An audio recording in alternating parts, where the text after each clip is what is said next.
वैसे तो दुनिया के सबसे बड़े सांप एनाकोंडा को कहा जाता है और यह इतना बड़ा होता है कि यह किसी बकरी या हिरण को आसानी से निगल सकते हैं। लेकिन इस पृथ्वी पर एनाकोंडा से भी कई गुना ज्यादा बड़ा सांप हुआ करते थे, जिनमें से एक सांप भारत में भी मिले हैं। चलिए इन सांपों के बारे में जाने तो वीडियो को लास्ट तक देखिए और चैनल को सब्सक्राइब कर लीजिए। जब पृथ्वी पर डायनासोर रहते थे उस समय टाइटनोबोआ सांप भी धरती पर पाए जाते थे और टाइटनोबोआ सांप दुनिया की सबसे बड़े सांप माना जाता है। यह इतना बड़ा होता था कि किसी बड़े मगरमच्छ को भी आसानी से निगल सकता था। टाइटनोबोआ सांप की लंबाई 50 फीट और चौड़ाई 4 फीट होता था और इसका वजन 1500 किलो तक हुआ करता था। टाइटनोबोआ सांप का नाम टाइटैनिक जहाज के नाम पर रखा गया है क्योंकि यह टाइटैनिक जहाज की तरह विशाल था। 2009 में कोलंबिया में खुदाई के दौरान 50 फीट लंबा और 4 फीट चौड़ा टाइटैनोबोआ सांप का जीवाश्म मिला था।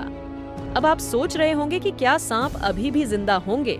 तो यह सांप डायनासोर के समय पाए जाते थे और 6.6 करोड़ साल धरती पर उल्का पिंड गिरने की वजह से सभी जीव जंतु मारे गए थे। चलिए अब भारत मिले सांप के बारे में जाने। गुजरात में 4.7 करोड़ साल पहले रहने वाले वासुकी इंडिकस सांप का अवशेष मिला है, जो अब तक के सबसे बड़े सांपों में से एक रहा होगा।